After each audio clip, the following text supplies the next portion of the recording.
What I'm going to talk, as Adam said, we don't know. A lot of the future we don't know, and what I'm going to share a bit with you is what we think is going to happen and why we believe it. Let me see if I make this work. All right. Okay. So, there's probably 5 main revolutions in the last 100 centuries, and those revolutions have been critical. The first one is actually, there's something wrong with this. No, actually it's wrong with me. The first one is the horse became a car. And when you have that happens, a lot of people say, well, let's whip the horse faster, because if we whip the horse faster, it's going to get us to the speed of a car. That never happened. And the only way you can evolve is to embrace the revolution and start learning how to drive a car. The second one is the video killed the radio star and the radio became television. And what happened is was not the best radio content that survived or radio advertising. We had to invent a new way to do things, and that way was the video. And that changed completely the way people thought about communication and advertising. Then the typewriter became a computer. It's not because you type faster that you can become a computer yourself. What you need to do is a new paradigm change and a new reality, and people have to evolve to that. And a lot of those people were not able to evolve and got stuck. So there was a change of few people that were able to change, and a lot of new people got used and learned with that new reality. Then we had the phone become mobile. And that's a major thing, because that communication became a 24-hour a day system and enable everybody to communicate all the time. Those were really, really massive for disruptions. And what we're seeing now is a new disruption when media became digital. And why is this a disruption? The others we can see immediately. Why is digital really relevant, and why is it a revolution? Let me share with you why we think it is. The first thing is, let's get some history here. What happens until the 80s in the US and roughly the 90s to 2000 in Europe and in South America and Asia Pacific, 2005, until the 80s to 90s, it was mainly broadcasting. Broadcasting was pretty much limited programming. We had, in Portugal, we had only 2-3 channels. In most Europe, we had 5 channels. Broadcasting was a mass appeal content. The content has to be an average. Was a passive audience. But basically what you have to do is sit, lean back and get the audience, and was one-way experience. So a lot of times you only knew if people were watching your program those times the day after or 2 days after. So it's hilarious to think about that we broadcast and we don't even know if people are watching, and we continue to broadcast. Sounds a bit old experience. So this typical content was pretty average. General average-based content, mass audience, one way, and selective and passive viewer. Here, for advertising, was when we used to say 50% of our advertising dollars are wasted, but I don't know which ones are those. Why? Because I could not target. Then come the 80s. Depends how you count it, but mostly 80s in the US, and we moved from 5-10 channels to 100 to 500 channels. So remember, until the 80s, if you wanted sports, you would have to wait for the broadcaster to give you sports on a certain hour, and when the cable comes, the sports channel comes. And you start having 24 hours a day sports, and you could watch sports all day long. So what happens is the content is much better targeted, because now we can associate our ads with the content. The content can be really, really targeted to sports enthusiasts. The audience is much more selective, because only if you like that type of content if you watch it, and you can zap around between the 500 channels to find the content you want. And you start having two-way experience because the choice and the involvement with the content is much higher. It's still very, very little, but that's when you start getting some interactive TV to help you connect and decide some of the content yourself. So this is what we came casting: internet-based, interest-based content, rich audience one way, and an attentive audience because they were really interested in that content, but still a passive viewer. And then it starts what we call the next phase, which is 2000, depending on how, that is the digital. And why digital video is different? Because we're going to move from a 500 channels to a 5 million channels. Why? We're going to have unlimited rich content. There's no constraint for content distribution. Remember that until with TV, with 5 channels, we only have 5 times 24 hours a day. That's what can be distributed. If there's more content produced, cannot be distributed. That's not going to change with cable, but still limited. Now with internet, digital can be distributed all the time. The user is passionate because he's really into a very niche part of the content and is a multi-way experience. So let me elaborate a bit that. Content is becoming literate. And why is that? Remember the case when we were talking about the sports? And we said, in the 80s, if I wanted sports, I would have to wait. Before the 80s, I would have to the broadcaster to give you 1 hour of sports. Came cable, I had a full 24 hours of sports. But when I get now, if I wanted to see volleyball cable, I would have to wait for my hour of volleyball if they would send volleyball that day. Well, what we see now is a verticalization that you're going to have a volleyball channel. You can actually have a beach volley channel. So what you're going to say now is you're going to have a massive verticalized content. You can have a cooking channel. You can have a Thai cooking channel. We can have a Portuguese cooking channel. So this is going to create a myriad, unlimited part of content. And this is going to be a great experience. Why? Because content production costs are going down and it's going to increase the number of content available as well. So on one side, I don't have constraint on distribution. On one side, users can watch whatever they want.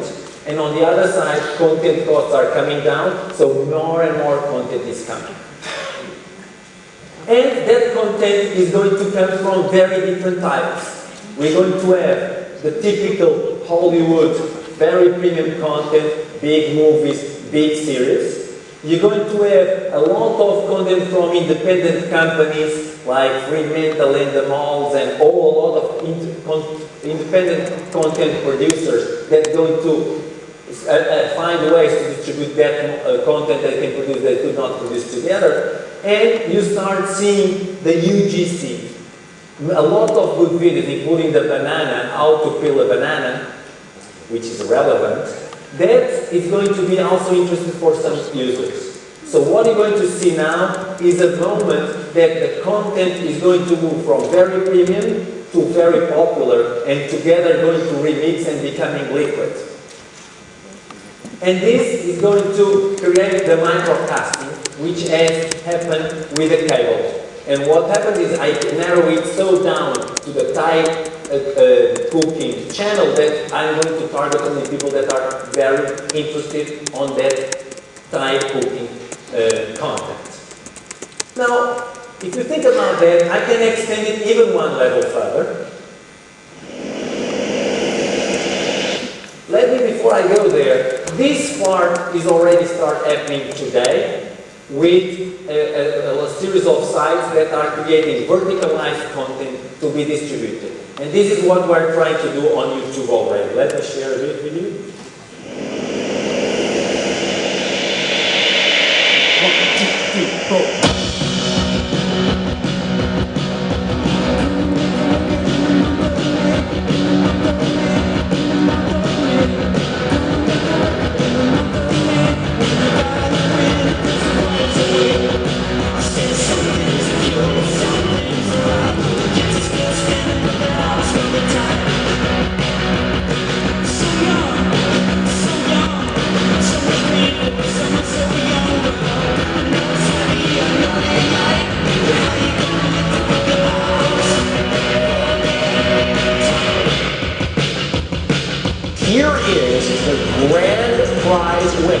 of the small talk contest. Let's get to it. I defeated the living out of you. You know who I am? Haha, Joey. Double rainbow. What does it mean?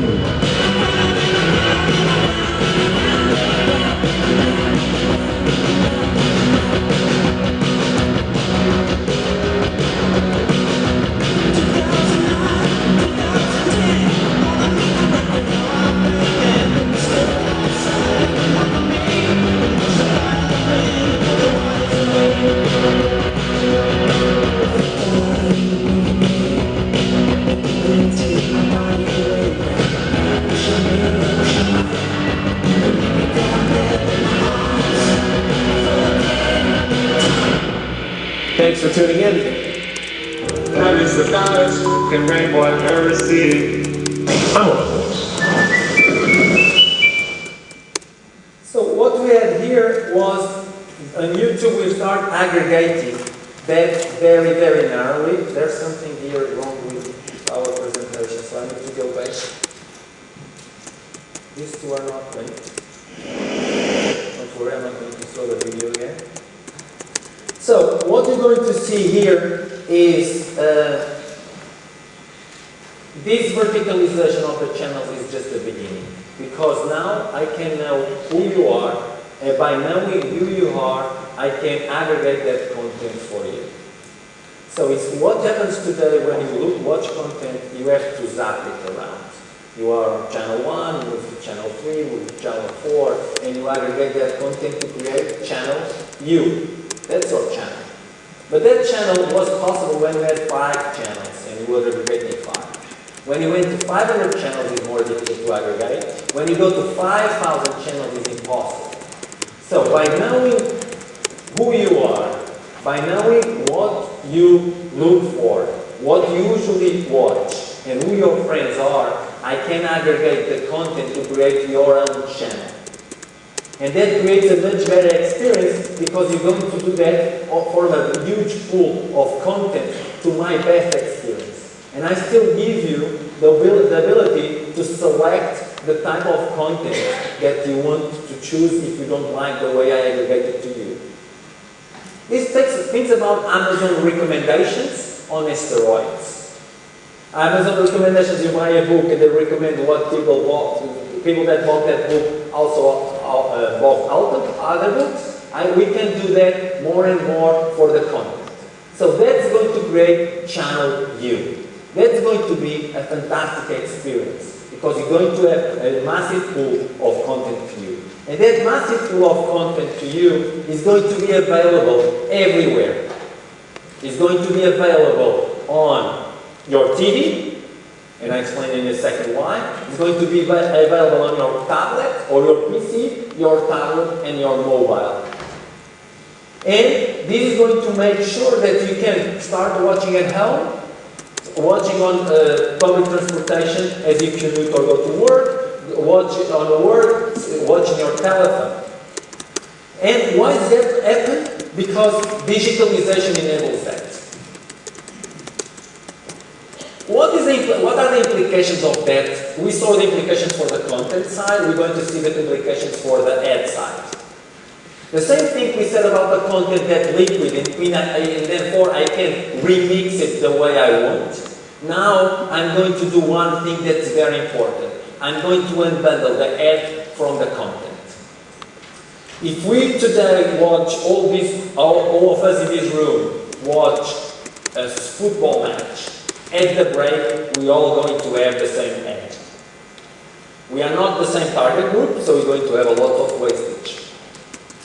If we, at the same time, all of us go to the same website, probably a lot of us will have different ads. Why? Because they were able to unbundle the ad from the content. They deliver you the content, but based on who you are, they deliver you a different ad. Thing that television has not been able to do. So that's going to be a massive change because we're going to increase much better targeting abilities. So that is what digital represents for advertising. That it has created a huge fragmentation of the audience, second big trend, because you can be in different platforms, PC, tablets, etc. And that's the problem, because when you have massive fragmentation, you probably have lack of scale. But the good thing is that you can get mass targeting. In the past, either you had mass communication with a lot of wastage, or targeting with no scale. Because the more you target, the more difficult it was to you to find scale. Now, we can do both. Desacralization enables me to target, and technology enables me to aggregate all these different people into a single target that still gives me the scale I need. But this is all nice and beautiful, but the reality, people still want creativity. Not because they want creativity. I'm sorry to tell you guys, people don't want creativity. People want content and ads that they care about. And for those ads to be paid attention, we need to give them the right message. Creativity is definitely important for the impact. And when you have that creativity, it works. And it works on TV and works on tablets, PCs, mobiles. The only question is not the same creativity. You need to adjust the creativity to the media. The same way you adjust your creativity when you move from radio to television. One thing that creativity is going to be boosted is because we're going to have technology that's going to layer on top of creativity. Let's assume this is an example that I'm going to scroll through, but there's an example that adds the key parameters of the ad, from the copy to from the product to the copy to the pricing, are dependent on different variables. And I'm going to give you an example. You're watching the same football match I referred earlier. Your club is winning at halftime. Coke should send you a message different than if your club is losing. You don't want your club is winning, losing 2-0, and you say, take a Coke and celebrate. Probably not the right message for Coke. So what we see here is that on the fly, at the break, we can adjust the ad based on a lot of signals. And those signals can be profile of the user. So I know the user is a supporter of a certain club, football club, so I send them a different message. Or a different weather, or a different location. A lot of these signals are going to enable us to adjust creativity at the speed that we have not been able to do before, which makes the ad more relevant and therefore more impactful. Let me move. Sorry about this. Seems that I'm struggling a bit with logistics. Social. Everybody talks about social. Social today is being identified mostly as a container. If you go back, cast your minds to the 1990s, internet was Yahoo. You would go to Yahoo, Yahoo was a synonymous of internet, and you would go for sports, you would go for politics, you would go for news. What happened is that that container was not very personalized. So if I want sports, I would go there, but if I wanted cricket, I would not have that. What Google did was Google disaggregated that container and enabled you to choose the sports you want. So if you want cricket or pelota vasca, you can go and find it for you. That disaggregation of the container was disaggregation of the content. We have today, all the social signals are, many of them are on Facebook, but what we believe is that the social signals can be distributed across the web. Why? Because I don't need to go to a site to understand what my friends do or who they are. And every site I would go, I can get should have them. So if I go to a site of a Portuguese newspaper or English newspaper, I should immediately understand what my friends think about that, if they were there, if they were not there, what I was going to write about it, and what they think about it. So what we see is that every single media, because of this taking the social signals out of the container, every media is going to be social. Today, that's going to happen on the internet, tablets and phones, but you're going to start seeing that on TV. Because all the things we discussed before, meaning that I'm going to have the TV the same capability. Why? Because the TV is going to have a set-top box that's going to be going to the same development as the phone. From a stupid phone to a smartphone, we're going to move from a set-top box that has less capabilities to a much more capable set-top box that's going to enable us to communicate and make it also social. So, what we see here is clear a moment where we're going to have the ads separate from the content. The ads going to target, so they're going to come only where they are relevant for me. Then I'm going to be able to aggregate these individual pieces in a chunkable and relevant quantity so I can target that. I'm going to make creativity much more powerful by layering technology on top of the creativity, and I'm going to make everything social. So by doing that, we're going to have a much more efficient way to do advertising. And a lot of these platforms are actually going to be global. You know that most of us have worked on advertising and we have to do a lot of localizations. And we're going to continue to do those localizations, but you can have some media that's going to have global footprint. And that's going to be fantastic because it's going to enable a much higher reach and a much more effectiveness. And this is happening on PC, as I said. It's going to happen on mobile. There's more mobile smartphone activations of Android today than birth. So there's going to have the planet Earth populated with more phones than human population. And the phone is going to make two major things. One is going to be 24 hours a day, as I said before, but it's going to enable, for advertising specific, a very important thing, which is the offline is going to connect directly to the point of sale. So today you have that communication on the net where you can do the transaction immediately on the net because you communicate. But what you're going to have in the future is that actually you're going to have the ad targeted at you on TV, tablet or phone, but then you're going to walk into the point of sale and the message can be reinforced or complemented. And that's the thing that never happened in the past. A lot of times we had to throw a lot of targeting and then a blank space or a different media to get us to the point of sale. The phone is going to do that bridge much better than anything we saw before. This is what we start seeing, but it's going to be fast, really, really fast, how phone is going to evolve. And as I said, TV is going to be smart. It's not that the thing is not smart today, but the TV set in itself is going to be much, much smarter because the set-top box are going to be better and they're going to be a lot connected to the internet over TV, over IP. So everything we said about unfolded that from the concept to better targeting, use the user feedback, so that if the user is not reacting to the ad, I should not continue to throw that ad. Or if the user is not reacting to that content, I should not continue to throw that ad at the user. We're going to still have the fragmentation and the targeting abilities, so all this space that we are evolving today is going to be relevant on the PC, is going to be relevant tablets, phones immediately, and then definitely for TV.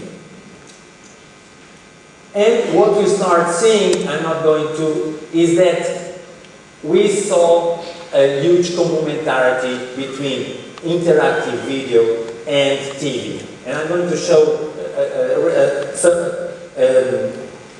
summary of the research we have been doing. When you add TV or video, and in this case is YouTube, but you can add any video online to TV, you have an incrementing reach. Why? Because people usually do not get the total exposure. On TV, that exposure starts getting lost, which you would call lost reach, and the video online complements your TV reach. a better economics. So you see when you do that if you transfer 5 to 10% of your budget from TV to video online, you have an increase of your reach and still keeping the right level of frequency. So you have a better output when you do in terms of reach. Actually, when you do that, you have also a better recall. Why? Because exactly what we have said before, which is I'm much closer to the screen, I decide the content I'm watching, the ad is much better target to me, so my recall factor is much higher. So, if you put it all together, you have an increase of 10 to 20% of effectiveness by shifting 5 to 10% of your broad media TV ad spend to video online. Doesn't matter what, you should choose the right video online mix to complement your reach and to get a much more recall for the ads you are trying to convey. This is a critical part of the thing, because as we're going to scale that, if you don't do it now, you need to learn and iterate, and if you don't do it now, when you're going to do it, it's going to cost you much more, and the risk what we're having here is what is the learning curve to make it calibrate, to understand how we're going to do it when this mix should not be 5-10, but all TV becomes this way, and you can optimize across all TV and online. So when you do this, you see the different returns of the different media. What you see today is that a lot of people look at, okay, what is an impression? So what is an ad impression on TV? What is an ad impression on video? But the impression is not what people want. No marketer or advertiser is interested on impressions. They are only interested in creating a brand. And to creating a brand, they need to make sure that their message is retained by the user, the consumer. And that message, the effectiveness of that impression is critical.